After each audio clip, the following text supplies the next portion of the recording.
டேய் என்னடா அப்படி பார்க்குற? எங்க உங்கள் வீட்டில் யாரும் இல்லை? அம்மா நீ யாரு? அந்த குண்டக்க பையனா?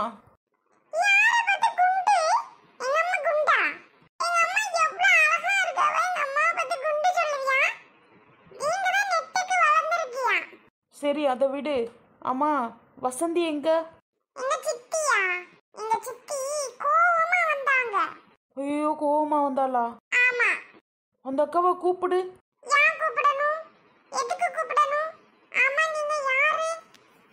ஏய் இதெல்லாம் என்ன உனக்கு கேள்வி? நான் பக்கத்தில் தான் இருக்கேன், இந்த உள்ள வீடுக்கு தான். அந்த வசந்தியை கூப்பிடு போ. வசந்தி உனக்கு என்னடா வேணும்? நீ யாரு? எதுக்கு முதல்ல இந்த வீட்டில் நீ இருக்க?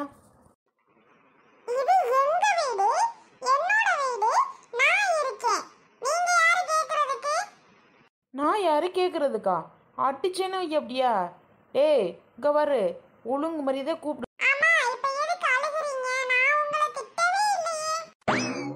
திட்டவே இல்லையா? என்னடா இவ்வளோ வாய் பேசுகிற? உன்கிட்ட என்னால் சமாளிக்கவே முடியலையே. வீட்டில் யார் இருக்கா?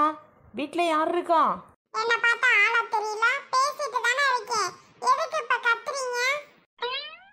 அம்மாடியோ சரியான வாயா இருப்ப போல. டேய் யார்ரா நீ முத? பையனா? ஷா அம்மா இந்த வாய் பேசுற? கூப்பிடுறா உங்க அம்மாவை. டேய் அடிச்சிருவேன்டா. இவன் எதை வச்சு சொல்றான்? டேய் உங்க வீட்டில் பெரிய மனுஷன் யாரும் இல்லையா? நீதானா? ஷி அம்மா ஆளு வளராட்டியும் வாய் உனக்கு நல்லாவே வளர்ந்துதான்டா இருக்கு. டேய் உங்க வீட்ல யாரா இருக்கா? கூப்பிடுறா முதல்ல. ஏய் நெட்டுச்சி. வசந்தி அக்கா. எதுக்கு நீ முதல்ல ஏன் வீட்டுக்கு நீ வந்த? செல்வி அக்கா இங்க வாங்களே. வசந்தி அக்கா அடிக்கெல்லாம் ஆள் கூப்பிடாதியா. அடச்சி உன்னை அடிக்கிறதுக்கு நான் ஏன்டி ஆள் கூப்பிடுறேன்? உனக்கு ஆப்பு வைக்க தாண்டி யோசனை பண்ணிக்கிட்டு இருந்தேன். நேரா வந்து நீயே நிக்கிற. என்னடி உனக்கு பிரச்சனை இப்ப? வசந்தி அக்கா உங்ககிட்ட மன்னிப்பு கேட்க தான் நான் வந்தேன். மன்னிப்பா? எதுக்குடி நீ என்கிட்ட வந்து கேட்க வர்ற? வசந்தி அக்கா கொஞ்சம் சொல்றதை கேளுங்க. என்னடி என்ன கேட்கணும்? பண்றதெல்லாம் பண்ணிட்டு வசந்தி நம்ம பிள்ளை அடிச்சவ தானே இவ? ஆமாக்கா நான் சொன்னேன்ல இவதான். ஐயோ குண்டக்கா நீங்க மட்டும் அடிச்சு போட்டுறாதியா, எலும்பெல்லாம் உடஞ்சு போயிரும். அடே அப்புறம் என்ன உங்க அம்மா என்ன ஒல்லியாவா இருக்கு? குண்டா தானே இருக்கு. எதுக்குடி இப்ப என் வீட்டுக்கு வந்திருக்க? என் பிள்ளைய ஒன்றும் இல்லாம ஆக்கிட்டு. இங்க பாருங்க உங்க பேரு செல்வியாக்கும் இப்ப கூட செல்வியக்கான்னு கூப்பிட்டாவ, அதை வச்சு சொல்றேன். இங்க பாருங்கக்கா நான் வேணும்லாம் உங்க பொண்ணு மேல போடலை. நான் உங்ககிட்ட மன்னிப்பு கேட்கறதுக்கு தான் இப்போ வந்தேன். வேணும்லாம் உங்க பொண்ணு மேல போடலை. அப்போ அந்த வழியா வந்தேன். காக்கா ரொம்ப கத்திட்டே இருந்துச்சு.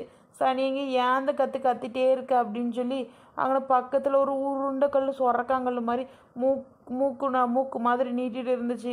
அதை தான் இப்படி வேகமாக போட்டேன் பார்த்துக்கிடுங்க. உங்கள் பொண்ணு அந்த பக்கம் உட்காந்துருக்கிறது எனக்கு தெரியுமாக்கா? நிஜமாக எனக்கு தெரியாது.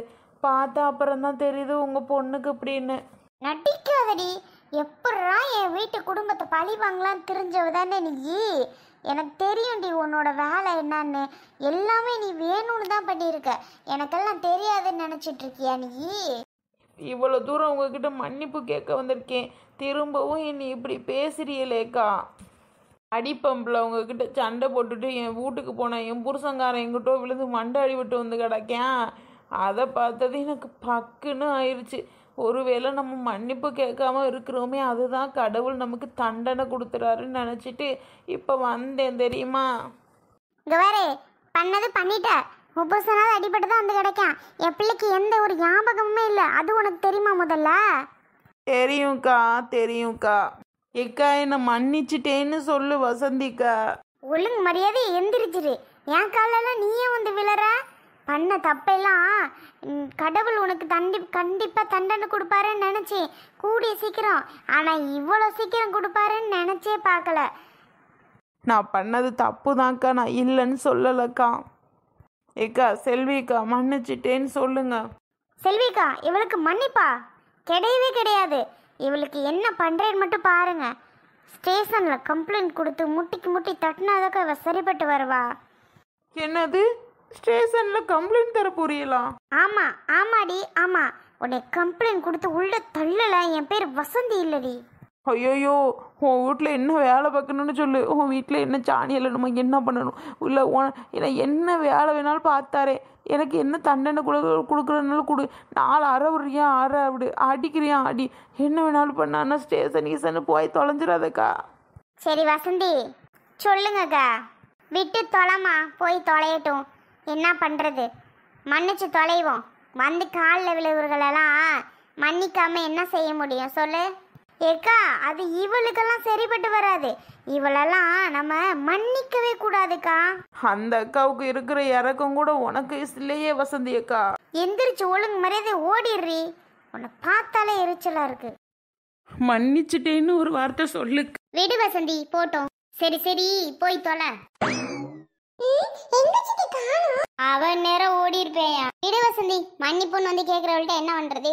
இனிமே நம்ம பிள்ளைக்கு தான் நஷ்டம், அவளுக்கு என்ன. என்கிட்ட போய் தொலைறப்போ. இனிமேவாது நம்ம வழிக்கு வராம இருந்தா ரைட்டு தான். என்ன வசந்தி நான் சொல்றது? ஆமாக்கா அதுவும் சரிதான். என் வழிக்கு இவன் வராம இருந்தா ரைட்டு. ஆனா இவ்வளவு பெரிய காரியத்தை பண்ணுவான்னு நான் நினைச்சு கூட பார்க்கலக்கா. விடு, நமக்கே நேரம் சரியில்லைன்னு நினைச்சுக்கிற வேண்டியதான். அட அட அட, ஐஸ்கிரீம் என்ன டேஸ்ட்டு. என்னமோ ரொம்ப வருஷம் ஆச்சு நம்ம தின்ன மாதிரின்னு தோணுது. எவ்வளோ டேஸ்ட்டாக இருக்குது. இப்படி அன்டைமில் உட்காந்து ஐஸ்கிரீம் சாப்பிட்றது, யாரும் பார்க்காதபடி ஐஸ்கிரீம் சாப்பிட்றது எவ்வளோ ஒரு சுகம்ல. ஜாலியாக இருக்குல்ல, சூப்பராக இருக்குல்ல. செம்ம செம்ம செம்ம டேஸ்ட்டாக இருக்குது. இவ்வளோ பெரிய கப்பு ஃபுல்லாக நாம் ஒரு ஆளே சாப்பிட்றோம். இவளுக்கு தூங்கும்போது சாப்பிட்டா தான் நம்ம சாப்பிட முடியும். இல்லைனா அது எனக்கு கொடு இது எனக்கு கொடுன்னு ரெண்டும் வந்து நிற்கிது. எதுக்கு தர்றதுன்னே தெரில, நம்மளை சாப்பிட விட மாட்டேங்குது. நல்ல வேலை ஒரு கப்பை பத்திரமா வச்சுருந்தோம் இப்போ சாப்பிட்ற மாதிரி. இல்லைன்னா இதுவும் நமக்கு கிடைச்சிருக்காது. ரெண்டும் நல்லா தூங்குது. தூங்குற டைமில் தின்னுட்டு காலி பண்ணி வச்சிட வேண்டியதுதான். காலையில் எழுந்திரிச்சு கண்டிப்பாக அந்த பெருசு கேட்கும். பெருசு சரியான விவரமாக தான் இருக்குது. எங்கேம்மா அந்த ஐஸ்கிரீம் அப்படின்னு கேட்கும். போடி அதெல்லாம் பூனை தூக்கிட்டு போயிடுச்சுன்னு சொல்லிடலாம். இந்த வீடு அழகாக இருக்குல்ல, ஏதோ டிஃப்ரெண்ட்டாக இருக்குது. இந்த விண்டோலாம் பார்க்குறதுக்கு சூப்பராக இருக்குது. சிட்டியே தெரியுது, அழகாக இருக்குது வீடு. இவங்க வீடு பெரிய வீடாக இருக்குது. இந்த மாதிரி வீடெல்லாம் நம்ம பார்த்ததே இல்லைல்ல, க்யூட்டாக இருக்குது. சரி சரி சீக்கிரம் ஐஸ்கிரீம் சாப்பிடுவோம். இப்போ யாரும் நம்ம ரூமுக்கு வரப்போகிறா? அவங்க வந்திருப்பாங்களா தெரியலையே. வந்திருக்காங்களா வந்திருக்க மாட்டாங்களான்னு தெரில. அவங்க எப்படி இங்கே வரமாட்டாங்க, வேற ரூமில் தான் தூங்குவாங்க. என்னன்னு தெரியல. வந்துட்டாங்கன்னா வந்தால் பார்த்துக்கிடலாம். அட என்னடா இது நடக்குது? ஐஸ்கிரீம் வேட்டையா? ஓஹோ மேடம் நைஸா. டைம் என்ன? 11 o'clock-ஆ? 11 o'clock-க்கு உட்காந்துக்கிட்டு டப்பா ஃபுல்லாக எடுத்து வச்சுட்டு ஃபுல் போட்டுக்கிட்டு இருக்காக தூங்க வச்சுட்டு பிள்ளையில. ஐயோ ஐஸ்கிரீம் பைத்தியமாக இருப்பாளோ 3 ஜென்மத்துலதும். முன்னாடி கூட இந்த அளவுக்கு கேட்கலையே, என்னைக்காக தான் கேட்பா. இப்போ என்னடனா ஃபுல் கட்டிட்டு இருக்கா. பாவம் முடியாம ஆனதும் எதை சாப்பிடணுன்னே தெரியாமல் இருக்கு போல. அதான் அப்படி சாப்பிட்டுட்டு இருப்பா போல. சரி சரி சாப்பிட்டு போட்டும், எதுக்கு டிஸ்டர்ப் பண்ணுவானே. என்ன அழகா உட்காந்துருக்கா. சே நம்மளால தான் பேசவே முடியல. என்ன பண்ணுறது, தலை வீதின்னு போக வேண்டியது தான். ஜாலியாக பேசணும்னு ஆசையாக இருக்குது சத்யா கூட. ஆனால் பேசுறதுக்கு வாய்ப்பு இல்லையே. அவன் என்ன பண்ணுவான், ஞாபகம் இருந்தா தானே. ஞாபகம் தான் எதுவுமே இல்லையே. அவளை சொல்லி என்ன குத்தம், ஒன்றும் இல்லை. சரி சரி சாப்பிடட்டும். கூப்பிடுவோமா, டிஸ்டர்ப் பண்ண மாதிரி ஆயிடும். எப்பா என்ன டேஸ்ட்.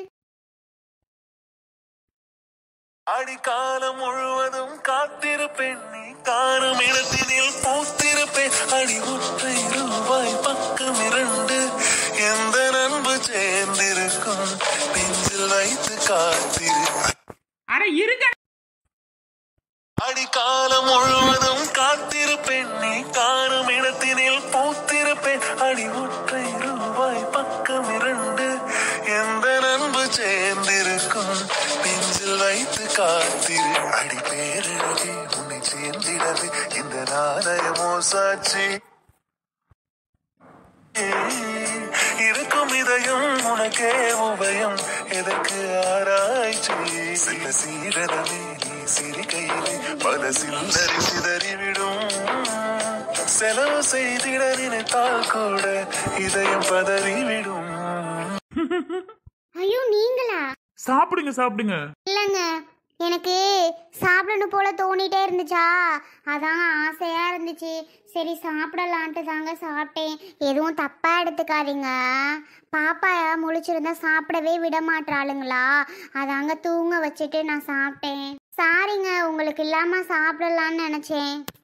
ஐயோ எனக்கு கிரீம் வேணவே வேணாம், நீங்க சாப்பிடுங்கங்க. என்ன மட்டும் போங்க வாங்க சொல்லாதீங்க சொன்னீங்க, நீங்க மட்டும் போங்க வாங்கன்னே சொல்றீங்க. இல்ல, உங்களை நான் போங்க வாங்கன்னு சொன்னதில்லை இது வரைக்கும். அப்படி ஒரு வேளை போங்க வாங்கன்னு சொல்லாம சொன்னா உங்களுக்கு ஒரு மாதிரி இருக்குமே அப்படின்றதுக்காக தான் உங்களை நான் போங்க வாங்கன்னே சொல்றேன். ஏன்னா முன்னாடி வரைக்கும் என்ன தெரியாது பத்திலா. ஓ அப்படியா, பரவாயில்லைங்க, போவானே கூப்பிடுங்க, சத்யானே கூப்பிடுங்க. நீங்க எதுவும் தப்பா எடுத்துப்பீங்கன்னு தான். சரி சரி, ஐஸ்கிரீம் மணி எத்தனைன்னு பாத்தீங்களா? 11 மணியா? ஏங்க எங்க அப்பா வாங்கிட்டு வந்ததை நான் எப்போ நைட்டு 1 மணிக்கு எழுந்திரிச்சா கூட ஃப்ரிட்ஜை திறந்து போய் சாப்பிடுவேங்க. அப்படிப்பட்ட ஆள் நான். தெரியும் தெரியும். தெரியுமா? ஆமால்ல, உங்களுக்கு தெரியாம இருக்காதுல்ல. அப்படிப்பட்ட ஆளுதான் நீங்க. சாரிங்க, உங்களுக்கு பிரச்சனையா இருந்தா இதுக்கு இனிமே இந்த மாதிரி நான் சாப்பிட மாட்டேங்க. ஐயோ எனக்கு எந்த பிரச்சனையுமே இல்லை, நீங்க எது வேணாலும் கேளுங்க, நான் வாங்கிட்டு வந்து தரேன். என்ன வேணாலும் சாப்பிடலாங்க. ரொம்ப தேங்க்ஸ் இப்படி சொன்னதுக்கு.